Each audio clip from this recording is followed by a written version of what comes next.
ఇక మరొక అంశం చూసుకున్నట్లయితే రాయలసీమలో మామిడి రైతుల దళారీల చేతిలో దారుణంగా మోసపోతున్నట్లు వార్తలు వస్తున్నాయి. అనుమతులు లేని కేంద్రాల ద్వారా ఉత్తరాదికి అక్రమ రవాణా జరుగుతుంటే మార్కెటింగ్ శాఖ లేదా స్థానిక అధికారులు దీనిపై ఎలాంటి చర్యలు తీసుకుంటున్నారు?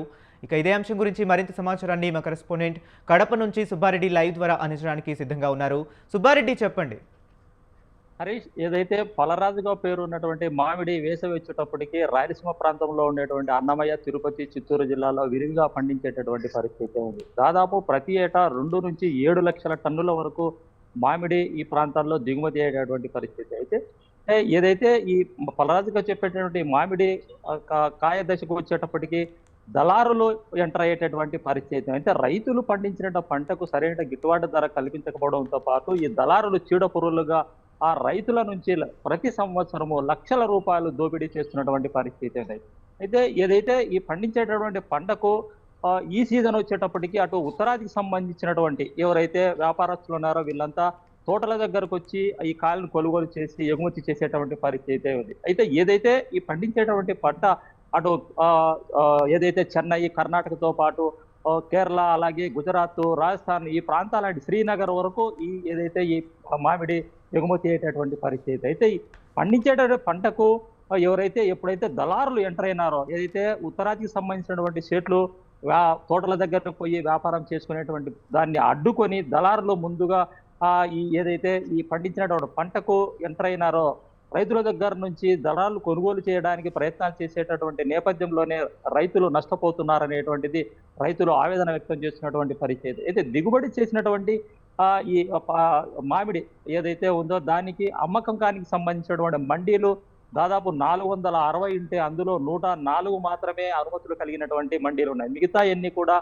ఈ దళారులు ఎవరైతే వ్యాపారంలో ఎంటర్ అయినటువంటి నేపథ్యంలోనే అక్రమంగా అంటే ఏదైతే మండీలు ఏర్పాటు చేయడము, రైతుల దగ్గర నుంచి కొనుగోలు చేసినటువంటి మామిడిని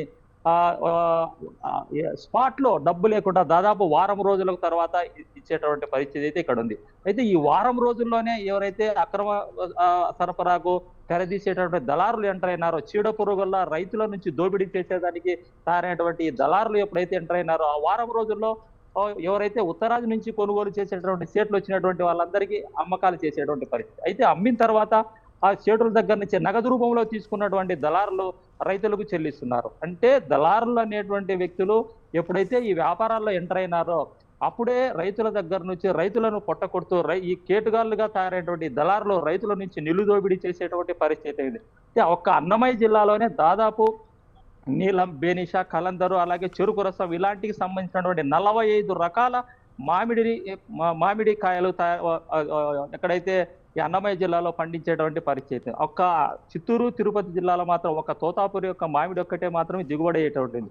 మరి ఇన్ని రకాల పండ్లు పండిస్తున్నా కూడా రైతులు ఎందుకు ఈ విధంగా నష్టపోతున్నారంటే దళారుల వ్యవస్థ వల్లనే. దళారులు ఎప్పుడైతే అక్రమంగా మండీలు తయారు చేసి వ్యాపారానికి వచ్చినటువంటి చెట్లకు నగదు రూపంలో చెల్లించి రైతుల దగ్గర నుంచి వచ్చేటటువంటి ఆ లక్షల రూపాయలను జేబుల్లో వేసుకునేటువంటి నేపథ్యంలోనే రైతులు నష్టపోతున్నారు.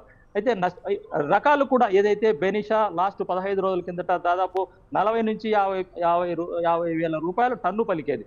అయితే 4-5 రోజుల్లోనే అది 20,000కు చేరింది. అంటే దళారులు ఎప్పుడైతే కొనుగోలుదారులుగా వచ్చేటటువంటి షేట్లను అడ్డుకొని తోటల దగ్గరికి వెళ్లకుండా వ్యాపారాలు చేసినటువంటి నేపథ్యంలోనే రైతులు నష్టపోతున్నారనేటువంటిది అటు అన్నదాతలు కూడా ఆవేదన వ్యక్తం చేస్తున్నటువంటి పరిస్థితి.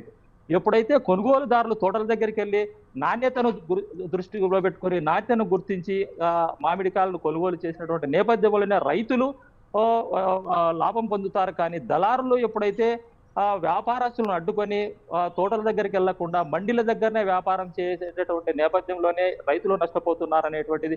మరి దీనికి సంబంధించి ఉద్యాన శాఖకు సంబంధించినటువంటి అధికారులు కావచ్చు, సంబంధిత అధికారులు అయినా కావచ్చు, వీళ్ళంతా కూడా ఎవరైతే దళారులుగా చేసి రైతుల నుంచి దోపిడీ చేసి ఆ కేటుగాళ్ళుగా తయారు చేసినటువంటి వీళ్ళకి అడ్డుకట్ట వేసినటువంటి నేపథ్యంలోనే అన్నదాతలు లబ్ధి పొందుతారు, లాభం పొందుతారు. కానీ లేకపోతే రైతులు పండించేటువంటి పంటకు శ్రమ అనేటువంటిది లేనటువంటి నేపథ్యంలో ఇప్పుడైతే ఉందో అప్పుడు రైతులు నష్టపోవడంతో పాటు అటు ఎవరైతే కేటుగాళ్ళుగా తయారైనటువంటి దళారులు, చీడపురులుగా తయారైనటువంటి వ్యక్తులు లాభం పొందుతారు అనేటువంటి అన్నదాతలు ఆవేదన వ్యక్తం చేస్తున్నటువంటి పరిస్థితి. ఏదేమైనా కూడా ఓవరాల్ గా చూసుకున్నట్లయితే ఆ రాష్ట్ర ప్రభుత్వం గత ప్రభుత్వం ఇదే పరిస్థితిలో గత ప్రభుత్వంలో కూడా ఇదే పరిస్థితి నెలకొంది. ప్రస్తుతమైన కూటమి ప్రభుత్వం అయినా కూడా ఆ అన్నదాతలు దృష్టిలో పెట్టుకొని అంటే ఈ ఈ ఈ వేసవి వచ్చేటప్పటికి పండించే మామిడికాయలకు గిట్టుబాటు ధర కల్పించడంతో పాటు రైతులు నష్టపోకుండా దళారులను ఎవరైతే అక్రమంగా మడ్డీలు పెట్టి ఏదైతే మామిడిని ఎగుమతి చేస్తున్నారో వాళ్ళకు అడ్డుకట్ట వేసేటప్పుడే రైతులు అన్నదాతలు కడుపు నిండుగా ఏదైతే కడుపు నిండేటువంటి పరిస్థితి ఉంది, నష్టపోకుండా లాభాలు వచ్చేటటువంటి పరిస్థితి ఉంటుంది అనేది అన్నదాతలు చెప్తున్నటువంటి పరిస్థితి. మరి రాష్ట్ర ప్రభుత్వం దీనిపైన గిట్టుబాటు ధర కల్పించి ఎవరైతే చీడ పురుగుగా తయారైనటువంటి ఎవరు ఈ దళారులు ఉన్నారో ఆ దళారులకు అడ్డుకట్ట వేయాలనేటువంటిది కూడా అన్నదాతలు కోరుకునేటువంటి పరిస్థితి ఉంది Harish. Okay right, thank you Subbareddy.